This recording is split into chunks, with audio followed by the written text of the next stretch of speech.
magaalaa biyya teenyatti maraataa haarayaa fi maraataan dullachi walitti dhufe beekta. Maraataan haarayni kun utaaleeti la dhagaa kana wuu ijoollee magaalaa tajala yaatee tuttuutanaas dhagaa kana wuu itti godha. Sigale maraataan dullachi sun akkanuma barandaa jala ciisee ilaale bakka ati imma jirtu tana dur irra kunne jeen nuti sigale. Bakka faarsee bulaan haarayni marra jiru kana sigale. Bakka faarsee bultoonni haarayni marra jiru kana nuti dur irra kunne sigale. Mee faarsee bultoota haaree tokko bee mee isaanirraa hin xiqqoo yaada kennadha jeeti sigale. Maaliif namni oggii haarayaa kana muuxannoon qabu sigale suuta muuxannoo kennuuf nurra jira. Maaliif nu dura bakka san ture. Waalaikum salaam wa rahmatullahi wa barakatuh. Bagana gaanu share godha. Nu durachi ture suuta bakka qoree hin jirtus bakka wanni unan jirtus bakka waajiraniis nu suuta dura laal muuxannoo wal jijjiiruu namni kun bar dalagaa biyya tanatti oggii sinaqan muuxannoo qabdaa siin jedhan sigale. Muuxannoo si barbaachisa dalagaan takka seenuudhaaf muuxannoo si amma faarsee bulaan haarayni kun albaatiin dachii balleessu jira sigale. Albaatiin dachii balleessu jira sigale. Maaliif isaan sheekka abbuta afaanis akkanuma turanii Dr. Angaasaan faanis akkanuma turanii akkasitti fakkaatti sigale. Saniifu duursa wanni kun nama keenya waan taateef faarsee bulaa haaraya kanaafiin mee xiqqishoo kitaabul jismi irra bahajeetiin dhufee mee isin yoo rabbi isin laaffisee share invite godhaadha sigale. Share invite godha irra guddaa namni ma biizi irra jira. Waalaikum salaam wa rahmatullahi wa barakatuh. Maaliif yoo faarsee bulaa haaraya kana suuta wanta jechisiifne malee imaanni haarayni bar qiyaamas namni islaamay bar darasaan xixiqqoon tun haaraa kasi gooti ni beeytanii darasaan xixiqqoon tun yoo ati xiqquma waan akhaalifa shari'aa kana dalayde bar ulee fudhatee kan isheen guddaan taa'u. Nutu warri badhaadhina laffe nutu warri badhaadhinaa jecha duutitti murtooyte nutu warri badhaadhinaa jecha gartee wanti nama keessaa bahee akka beera ulumatti mana tatta'aa ture sigale. Warri dheengadda du'anurra labsaa ture. Warri dheengadda gartee Abiyyi Ahmad ajjeefamee akka Gadaafin lafarra harkifamuu qaba jechaa ture sigale. Abiyyi ajjeefamuu dinnaan Abiyyi irraa gartee waa arraabuuf jecha rakkachuu jira jechuudha. Nuti gaafasiis Abiyyi ajjeefamuun jenne ajjeefamuun hin ta'u jenne arrallee ilma Oromooti ajjeefamuun ta'umaa jechaa jirra. Garuu nama ajjeesuu dhaabuu qabaa sigale. Sigale maaliif jennaan dhugaa suuta faarsee bulaan yoo suutatti himuu baanne akkamma dura gartee biyya balleessuu turan sanitti ajaadhaan biyya balleessuu turan sanitti biyya balleessuu waan ta'eef suuta muuxannoo kennuuniif baay'ee barbaachisaadha jechuudha. Baay'ee barbaachisaadha jechuudha. Bilziqinnaan ani isiniifin bilziqinnaan dhaabaa miti. Afooshaa Abiyyi Ahmad. Afooshaa Abiyyi tanaaf jecha Oromoo waliin dhabina. Sabaanis waliin dhabina. Sigale. Faarsee bultoota haaree. Ani sinumaaf hin dhaam akka obboleessa keessanitti. Dheengaddaas wayyaanee jecha namaa waliin dhabinaa osuma jennuuti. Wayyaaneen biyya qabachuu qabdi. Wayyaaneen deebuu qabdi. Wayyaaneen dhuftee nu bulchuu qabdi. Hunoolaan nuufi wayyaanee walitti araaramne jedha dheeraan keenya tokko fa'aa. Sigale. Hunoolaa laagaa. Nuufi wayyaanee walitti dhufu jirra. Nuufi wayyaanee walitti wayyaanee TPLF oliyaa Oromoon asitti gayyaati. Simadhaa viidiyoo jettu takka eenyuu qabamee arrammoo wayyaanee santu Oromoo aangurraa kaasuu deema jedhanii akka dheengadda beekaa aangurraa kaasuu dadhabnaani ammachi deebi'an nuti gaafasiis wayyaaneen aangurraa nama keenya kaasuun taatu injifannoo keenya kaasuun taatu arraas wanni jechaa jiru haalli namichi kun itti deemu injifannoo teenya tana nu khasaaraa injifannoo teenya tana nu dhabsiisaa sigale. Gartee akka nama jeesuun nagaya buusuu diduun saba Oromoo wal ajjeesuun sigale.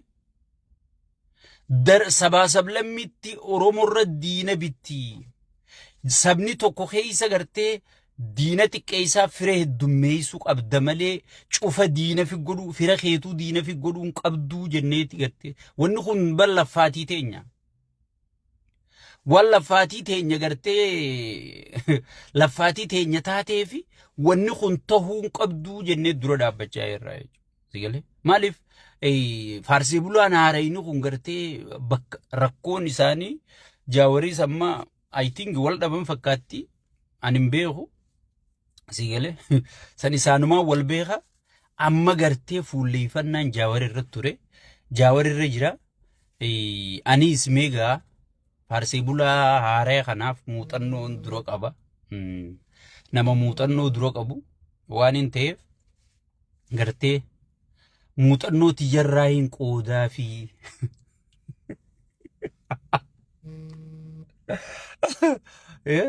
muuxannoo tiyyarraa hin qoodaa fi je'eetiin dhufee laal isinis maal gootan sheer gootaniiti sagalee tiyyatana faarsii bulaa haaree kana biraan geessanii jechuudha. Faarsii bulaa haaree kana biraan geessanii. Amma gara sagantaa kiyyaatiin dabraa baga nagaan dhuftan irra deebuudhaan assalaamu alaykum wa rahmatullaahi wa barakaatuhu gartee warroottan salaamtaa tanan jenne yooyyaa isiniin jenne. Duraan dursuudhaan akkuma beekamu gartee warri dheengadda duu qabanii du'anurra murteessaa turan warri gartee dheengadda bultii namaa biyya alaa tana diisisaa turan gartee harargee tana hunda gosaa waliin naqanii addaan diigaa turan arra gartee nama Oromoo dhimmamu nama qabsoo Oromootii dhimmamu fakkaatanii as dachanii jiranii jechuudha. Namoonni keenya dammaqanii hujii jara kanaa baruu an takkaa gosaa wal lolaan jenne takkaa gosa namaa xiqqeessee hin beeku takkaa bultii namaa takka diigee hin beeku. Jarri kun akku isinuu ni beektan waan inni hujii isaanii irra deebi'uun qabu jaran majaawir irra bubbee kana. Sigale faarsii bultoota haaree kana waan hin gartee hujii isaanii isin na caalaa isiniif beekaa jechuudha. Waan isaan diyaaspooraa kana keessa viidiyoo waraabanii godhaa turan akkana godha gaafa qaallittiin mana nyaata nutti iyyitesan fa akkana gaa sabboontuu Oromoo miitirkishoo Oromoo wanni isii namittiin sun nutti iyyiteef waan isaan har'a gartee haaree dubbachuu jiran kana gaafas dubbachuu turre jechuudha. Gaafas dubbachuu turre jechuudha. Saniifuu isaan gaafas jaawarii wajji taaneeti wayyaanee tanaa wajji aangoo qabanna jedhanii rakkachuu turanii jechuudha. Sun hin danda'amne arra gartee wayyaaneen sun aangoo sin qabanne arra wayyaanuma san dura dhaabbachaatu jiranii jechuudha. Ajaa'iba rabbiitii bara dubbiin rabbii takka gadii takka oli sigale. So saniifuu ani amma gaafiin isinii qaba. Memma Jaawar Mahammad maal je'eeti irra duulama. Jaawar gartee hayyoonni Oromoo si wajjin jiru, beeytonni Oromoo si wajjin jiru, qabaataan Oromoo si wajjin jiru. Je'aniiti gartee amma olollee haara inni itti eegale. Jaawar gaafa duraati kopha deemtaanuma jedhanii ni bara. Gaafa qeyroo inni dhibbaan hiriirsee deemu sanis kopha deemtaa. Lakkiidhaa puuduma jedhanii jechuudha. Kophaa deemeetuma diigee jechuudha.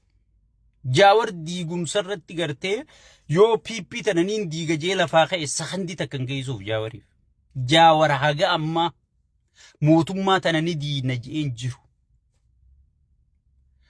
Laal amma namni keenya misunderstand Jaawar oggii mormuu waan akka mootummaa tana diiguu barbaaduutti fakkaatti sigale. Mootummaa tana kadhachaa jira.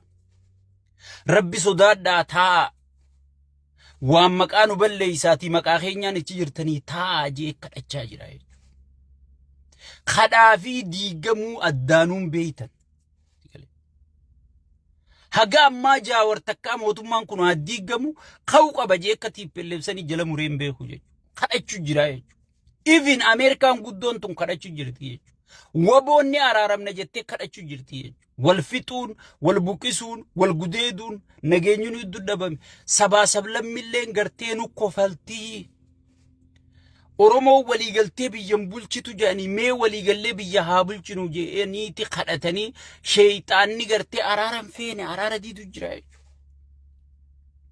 Sigale. Jaawar kana jechuun jira kun soba.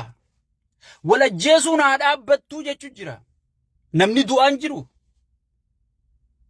Barsiisaa mindaan haa dabalamu, hojjetaa mindaan haa dabalamu, jireenya qaaleysaa. Sigale. Lola ummata rabbantanii gartee waan silaa ummanni misoomaan addunyaan misoomaan godhaa jettee isini kennitu rasaasaan bituu dhaabaa kun soba. Sigale. Obboleeyyan lamaanii wal fixu jira malee biyyaa fi biitti wal dha'u jirtu. Lola faayidaan qabne lolu jirra. Kana kan inni jechaa jiru. Aangoo naa qooda, maallaqa naa kenna, dachii naa kennaa jechaa jiru jechuudha. Kana dhaabanii maal laalle akka jaawal lolatti fufu. Sigale. Lola dhaabanii horiidari jedhanii mana miskiinaa diiguu dhaabanii ummatuma keetiif nagaya buusii jechaa ni jira bara. Aangoo naa qooddu malee nageenyi hin jiru. Ani gartee aangoo san qabadhu malee nageenyi isiniin dhufu je'ee wanni inni jala muree dubbachaa jirtu hin jirtu. Sigale. Diinagdeen guutuun gartee bakka iddoo bashannanaatii fi gartee kana dhumu jira. Diinagdee kana gartee lafa qonnarra deebisaa tiraantira ummataa galcha ummanni nagayaa harkatu. Sigale. Yoo nageenyi hin jiraanne namni jiraatuu danda'u hin jiruu jee dubbachuu jira jechuudha. Kun kijiba. Mee kun kijiba. Rabbi sodaadha. Kuni fiifuu wal gorfachumoo, wal sirreeffachumoo, wal tuffachumoo, diina san isin jettan saniif wal afeeru. Ka kana didu diina sanii nu afeeru jira jechuudha. Ka kana didu qaallicha sheeyxaana kana. Ka maqaa biyyi fi moggaasee deemu kana. Oromoo iddutti ka araara buusuu didu. Oromoo dhiisi, Oromoon balloodha. Paartii isaa iddutti. Warri makabajamoo maarree tiivirra waliin juukuun keeysaa waliin dubbisan. Ani warramma gartee faarsee bulaa haaree kana caalaa paartiin tun paartii tiyya. Sirrittiin beekan. Eenyu garee eenyuuti? Sigale. Bar faarsee bulaan kunu garee faarsuu qaba. Amma fakkeenya namichi mataa baaldii kaaftaamuu ifiinjuu sun faarsee bulaa adaanechi isii galfate isii qallaba. Sigale. Isii malee isii fi qaallicha kana qaallichi ni naafaati isaa sanarraa faarsii jettiin sigale. Qaallitti nadaanii sun isii galfate isii qallabatamu. Fakkeenya inni immoo Oromiyaa keessa deeme faarsee bulaa ta'u faarsee bulaanis addaan mana qaba. Fakkeenyaan sii godhee beekadhu faarsee bulaan hundi addaan bootaa qaba. An paartiin tun paartii tiyya sirrittiin beeka. Sigale. Kun amma faarsee bulaan haara inni kun waluma qabee oofu jira. Ichuma keessa kanama abiyyi faarsuun feenee jira kanuma angorra jiru kana faarsee bulaa haree kanaaf muuxannoo kan jira be. Ibiddarra akka ajjatanii gartee yoo bee dalluuyitirraa muramte harkirraa murame sigale. Numaan rakkata sigale. Saniifiin dura muuxannoo kennuuf jira jechuudha sigale. Saniif wanti afoosha malee jaarmayaa miti yaadatti ta'amantichi keessa hin jirtu sigale. Mari'annee biyya haa bulchinu jechuun yakka. Haya, jaawar bakka faayidaan qabu nam tokko jalaa galee siyaasaan isaa duute hayyee du'e haa jennu. Eega du'e maaltu isin iyyisiise? Nama du'e wajji maal gootanii iyyitan? Isin humna qabdan, biyya jaaruu dandeessan, qabeenya qabdan, hay cal jettanii akunaasumaa ayyuu dhiiftanii deemtanii. Maaltu halkanii guyyaa baay'ata baasee? Sigale. Miliyoonaan maallaqa isin dhangalaasisee. Nama jaawar arrabsu hurkitanii kaan farshootti bittanii kaan shalleetti bittanii maal gootanii rakkattarre. Sigale. So maal gootanii rakkattan. Namni nuu jalan jiru, hayyuu wajjin jiru. Sigale. Oromoo wajjin jirtu, Oromoon ibbarte, faayidaa fi ibbarte, hayyee ibbarte. Eega ummanni ibbare maal gootanii rakkattan. Hay. Eega ummanni keenya ibbare maaltu nama rakkise maal gootanii jaawarii hojii yeroo gubda si gale nama harkaan qabu isinii jeemi waynan jee hayyuun tokko wajjin jiru isinii jeemi waynan jee eega namni hayyuu harkaan qabne ummanni isan dhageenye namni tokko ka isa dhaga'u hin jiraanne si gale maal gootanii kana kun kophaa ba'ee kopha du'aa maal gootanii kana wajji rakkattan kijibala ifumaa fi ifi jala fashaleessu jirtanii jechuudha kijibdoota wal beeyna duratti kijibuma deeggartan malee takkaa dhugaa deeggartan hin beeyne gaafa jaawar karaa roongii deemu laayina duraa isinii dhaabbatee deeggara si gale dheengadda isinuma hawayyaaneen dhuftee biyya bulchuu qabdi je'eetu magartee hiriira duraa wayyaanee wajji dhaabbatee piteeshiina wayyaanee wajjiin guutuu ture si gale ummata oromoo kana gandaa fi gartee jaarsaa jaartii dabaaftanii kun bilziqinna kun maadra jettanii nama meeqa bultii diidanii deebitanii harargee tana gosaan waliin nayitanii kijibdoota eenyummaa keessan nama isin hin beekne jira si gale arra mana nyaataa waan biyya banattaniif laal waa hedduu na naasisiisina an keessan galu waan feetan banadda waan feetan daldaladda mee ambitinu afaaniin usteetti saammachu jirti mee afaaniin usaa digale mee afaaniin usaa saammaddaa isinis waan rabbi isinii kana liqimsa laal namni aqlii qabu huggii horii abbaa isaa namni hatu waliin hataa jaan si gale waliin saammata jaan usaa waliin saammadda nam tokko ka isinii dubbatu hin jiru wallahi si gale waliin saammadda waan itti jirtan guutu quba qabnan waan keeysan isin godhu jirtan guutu quba qabna laal dhiisaa firraa waa'ee jaawara dubbatu si gale jaawara dubbatu dhiisaa isin maaltu isin hin ga'e jijjiiramni dhufeemis no problem kan dhufne juus haa ooffatu ati kan dhufe juus karaa keebeen gale kan dhufne juus jijjiiramni dhufne amma akka xiyyaa kun jijjiiramni dhufeeti qaallichi kun kararraa jallisee warra juu nuti saayaa nu dhiisi bar rabbiin kun wanni sammuu tana namoota hundarra mataa adda addaan kaa'e akka namni hundi gartee yaada adda addaan burqisiisee yaada maddisiisuu danda'u silaa osoo yaada adda addaa walitti ida'uun bu'aan qabaannee rabbiin matuma tokko qofa nama tokkorra nu uumeeti nu hundi namuma san jala yaanaa sii gale